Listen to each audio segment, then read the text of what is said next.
All right, so I wish I had a microphone so I have to yell so loud. But yes, my name is Steve Orosco. I am the next mayor of New Haven. Yeah!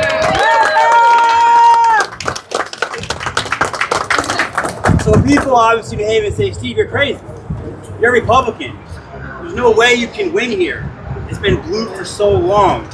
We haven't had a Republican mayor since 1953. But I'm going to change that this election cycle. So for those of you who don't know, this is my third rodeo. Third. I ran against Martin Looney twice.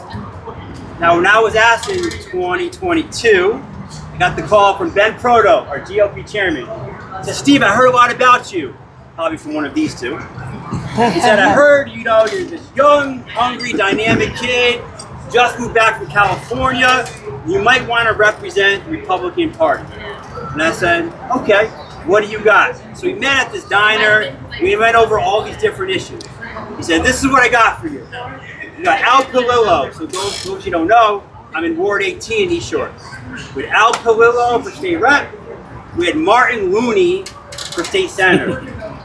I know Al Palillo personally. I didn't know anything about Martin Looney. And I said, let me think about this. I go home, I look up Martin Looney. Now understand, I'm a huge proponent of term limits. They need to happen. It's the biggest issue in our country. So I look up Martin Looney and I'm like, oh my God, this guy was elected in 1980. I was born in 1980. I wasn't even born. How is this possible when our city is ranked last in education, first in crime, homelessness crisis, Yes. police shortage, teacher shortage, fentanyl overdoses galore? How are people still voting for this guy? So I said, let's go for it. I can beat him. So my whole election, and this is where my humility comes in, I let my ego get in the way. While people like Lisa and Bruno and my campaign manager, Chris at the time, said, tell people you're a fighter. And I said, man, I don't know about that. I think I want people to know that I'm an entrepreneur. I have 2 master's degrees. I'm successful. I'm qualified to be a politician. Guess what? Nobody cares about that. They really don't. Because New Haven isn't East Rock and Yale. New Haven is Westville, Fairhaven, Yep. Dixwell, Come on. the Hills. That's the Yeah. real New Haven. And Yale and Elker have done such a great job insulating this nucleus of a castle while the rest of New Haven collapses. And suffers. And that needs to change. Like now. Yes. So, I hit the ground running against Martin Looney. Obviously, I'm here. I lost. That's why I'm here. I went the first time. The second time, I did it again. And I wanted to prove to the GOP I could get the CEP grant twice in a row, which is not easy to do as a Republican in New Haven. I lost the second time. But during this campaigning, I learned one major thing, which I alluded to earlier, that nobody cares about your education and success. When I was on the corner of Dixwell and Henry at Dopalicious, Michael Massey's event, I'm on the corner talking to the corner boys. I mean, guys that are legitimate murderers, 10 years, 20 years. These guys don't like politicians. They don't trust them. Obviously, that's why they don't vote. Now, when they find out that I'm a fighter, the conversation changes. Oh my God, you got the street cred, you're verifiable, you're credible, we love you. That's what matters in the jungle when you're a fighter. So this campaign, I'm focusing more on the fighter part of me, because that's what I'm doing. It's my third time out. I'm fighting for the city of New Haven. The city has to change. People say, well, Steve, yeah, it sounds great. Yeah, I know we have a police shortage, I know crime's through the roof. I know we have a teacher shortage, I know we have a budget crisis, but how are we going to even change that? Where do you begin? And I really thought hard about it. Initially, I was attacking Democrats. Like, Democrats are the problem in New Haven. Until these last 3 months, instead of focusing on staff, fundraising, I said, I'm going to spend the first few months and network with people in the inner circle. I've met with alders, I've met with deputy directors, I've met with people that Elker has appointed, I've met with the police chief, union leaders. Nobody likes Elker. Nothing but bad things to say. Praise God. Come on now. So I said, all right, let me take all of these things that I'm learning and now let me go out and fight. Instead of attacking the system, instead of this normal Red Sox versus Yankees, why can't we be the American League All-Star team and come together and go after the National League and win for the city? So I said, what do we have to do to change the city? And for me, it's kind of really simple. Number one, and this is me basically doing focus groups and learning from people because I don't know everything. I know some stuff, but I don't know the deep layers of the issues. You only learn that from people in the system. So I said, all right, this is what we're going to do. Number one, the biggest issue people have in the system, we need to audit the city. The city needs a fiscal audit more than it's ever needed before. That's true. The Board of Ed needs Yes. an audit. Yes. They're currently getting paid to Budgeting do office, nothing. everything needs to be audited. We know where this money is going. Most of the officers, Nobody. they're not held accountable. When no one's held accountable, things happen. That's day one. Number two, another problem I have in New Haven, we care more about affordable housing than economic development. Now understand something. When they say affordable housing, that doesn't mean Section 8. Section 8 is affordable housing, where affordable housing is not Section 8. The people that they're exploiting don't have money for a deposit. They can't pay first month's rent over the top. So who are you benefiting? Well, they're benefiting everybody in The Yale, rich. right? Because all they care about is growing the Yale system. So when I said, okay, economic development, first and foremost, me and Jason had an extensive conversation about this. I'm going to give you a couple examples. Number one, APT Foundation, right? So it's a harm reduction sites. It's a methadone clinic. Now, they're on Congress Ave. I'm okay with moving it to clean up that part of the city, but you can't move it to the old gateway on Long Wharf, which is an economic development zone, which could be a thriving area for New Haven. Right. Thank you. Someone Easy. makes sense. Easy analogy. Bridgeport. Not a fan of Bridgeport, but at least they're trying to use steel points to revitalize it, to create economic vitality for the city. Same thing in Stamford. Harbor Point. They did a beautiful job at redeveloping the ocean, the only waterfront property they had. We're New Haven. Long Wharf is our waterfront property. We have to build that to create jobs. Do you know there's only one anti-poverty program that's ever worked in this country? It's called jobs. So if we don't have jobs, how do you expect people to pay for their homes? Right. So we have to create this economic vitality or the city's going to keep on going down the gutter. And the problem is, this leads me to my biggest point of the night, elephant in the room, Yale. Come on now, preach. Everybody is scared to take on Yale and renegotiate terms with Yale. Now, Yale, no fault to them, they've done a masterful job at putting their pieces on the chessboard. Mayor Elker, what school did he go to?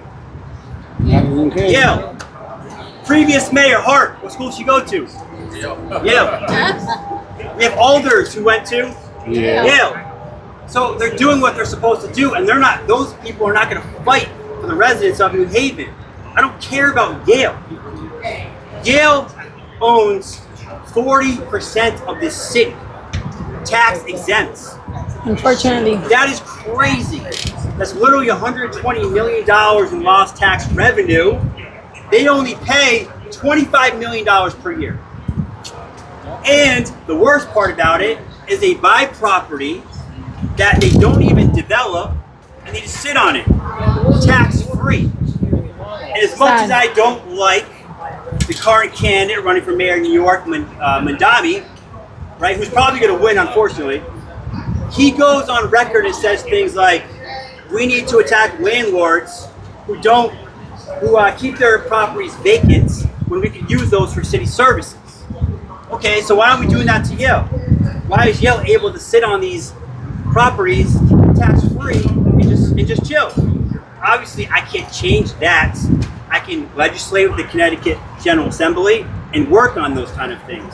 But Yale is the biggest elephant in the room that we have to change if we're going to elevate this city.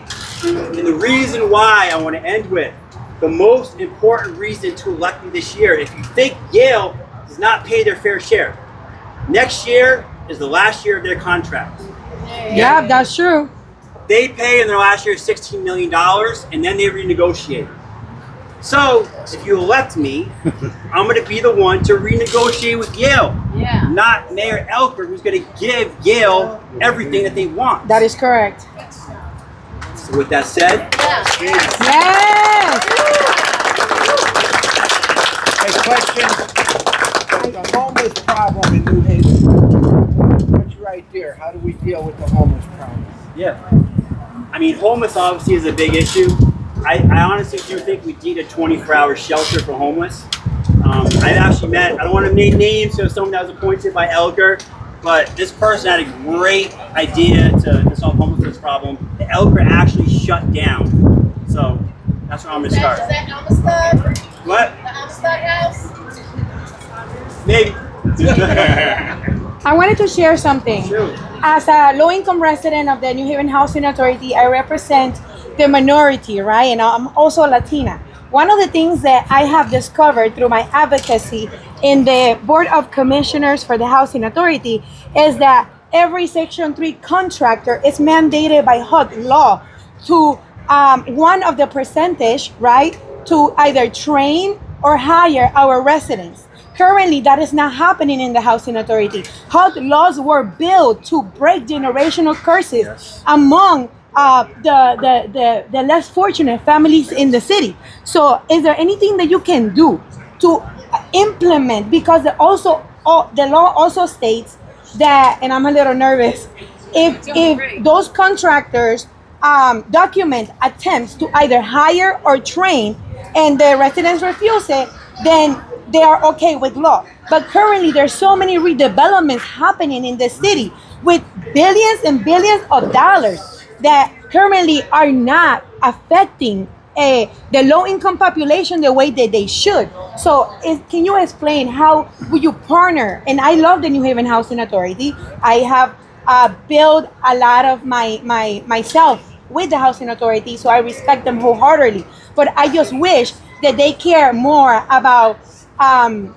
the not the quantity of housing, right? Because this is not monopoly, but the quality of the life of the residents. Because if you have a person who great grandma lived in housing, grandma, mom, what is going to happen to that child and don't know anything other than depression, sadness, and poverty? Poverty is the number one cause of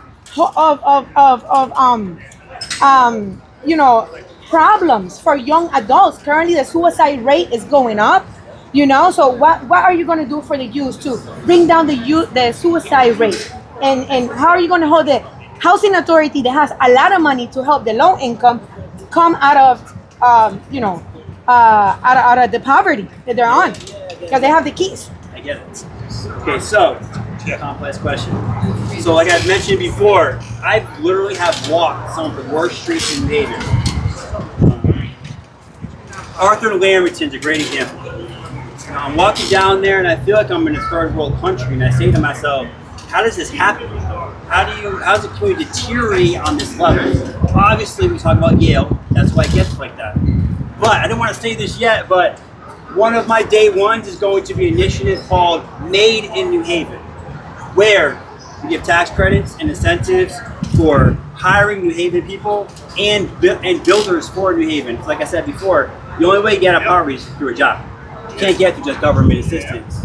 So, that is true, but one thing that I have seen, and with all due respect, because I am a big advocate for undocumented people and immigrants as a whole, because I am an immigrant myself. But for example, Makani Terrace is just being redeveloped. But if you look at who the Section 3 contractors are hiring, are all undocumented people and not a single resident. How can we change that? How are we going to break the poverty curse if we don't break that? I hate talking about the legal situation because it's such a tough one. But I am definitely a big proponent of fast-track people who want to actually work in these cities and getting them path to citizenship much faster. Because again, it's the only way to break that curse of poverty.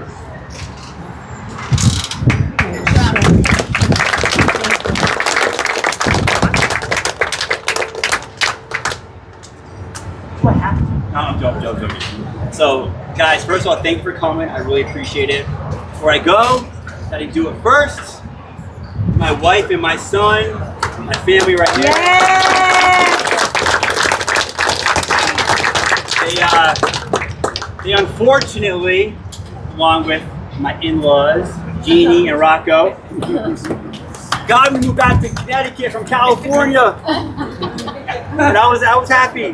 No, but I came back and this is what I have to do. This is my purpose. I really look forward to. Let me also say this. No one has ever found the formula to flip a blue city in a blue state. Even though all these blue cities have failed. I don't know where I saw this the other day and I actually posted it. Chicago is the best example of the country. You had this woman, Mayor Lightfoot, did a horrible job. So what they do? They got rid of her. They put in Mayor Brandon Johnson. The other day, they announced they have a $700 million deficit, and they are laying off 1,500 teachers. Wow. How does that happen? That is crazy. How is there that much of not of a foresight to understand that the result of mismanagement of funds results in you laying off people who broke their back for the city for years and years and years? Sad. Now again, that's a problem. So again, I really hope that I can be the first person to flip a blue city. And like I said before, we're only talking about a few thousand votes. Trump garnered 7,000 votes almost in New Haven.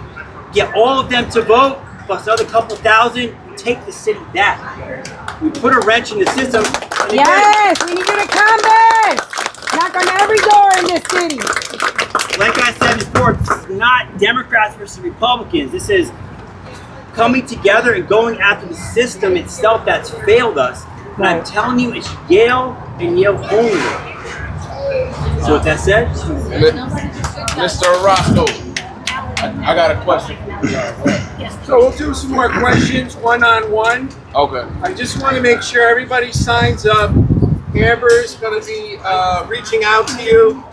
We need everyone to make a contribution in terms of time, whatever your skill set is, whatever you're willing to do. We need you to come forward and make that effort. We also need money.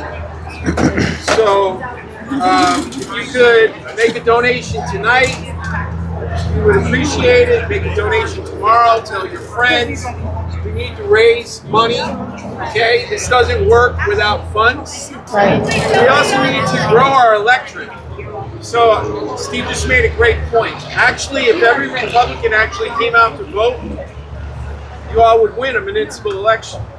Okay, people are not voting in this city. We have thousands of people who can vote. And guess what? 10,000 people come out for mayor.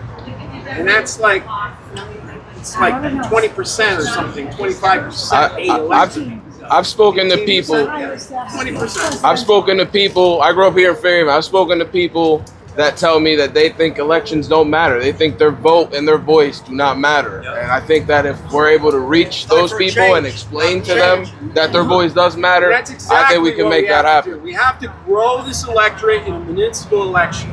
So you got to get more Republicans to vote. Okay? I don't know how many of you actually know, but I am a very bad Democrat standing in front of you tonight. Okay?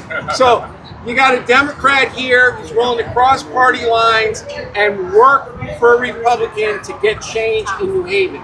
It has to happen. So we got to reach out to our Democratic friends and get them to cross over. And then there's a huge amount of unaffiliated voters. We got to get them involved. We got to tell them it's important. And then there's a huge amount of people who are just not registered in our city. And if we can do a couple of those things, then we can actually surprise the city of New Haven, have a new mayor. And if you get a new mayor, you got a whole new state. We got a whole new projection for the state of Connecticut, and we need that as well. So thank you for coming out tonight. please make a donation. Please make sure you sign up. We registered, where's my young lady we registered already?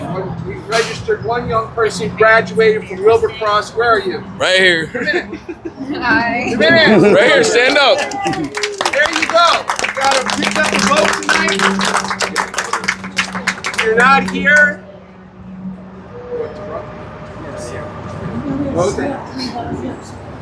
So go ahead, James. Okay. So one thing I forgot, not that I forgot, that was alluded to. So we have 3 alders that are willing to run as well. My man Bobby Vitello, this is my guy right here, Ward. Come over here, Bobby. What ward? What ward? Well, Dirty, come on got my man Perry right here. Come over here, Perry. 30 Ward. 30 Yes. Sir. And last but not least, I have a lot of history of knocking on doors with this guy, my man Tony Ackley. Tony!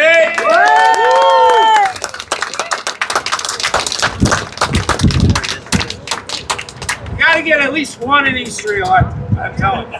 You can't have everybody in the same party. It just doesn't work.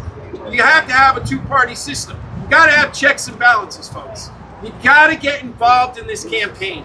You gotta support one of these folks that are running for the Board of Alders. We really need somebody to run for the Board of Education.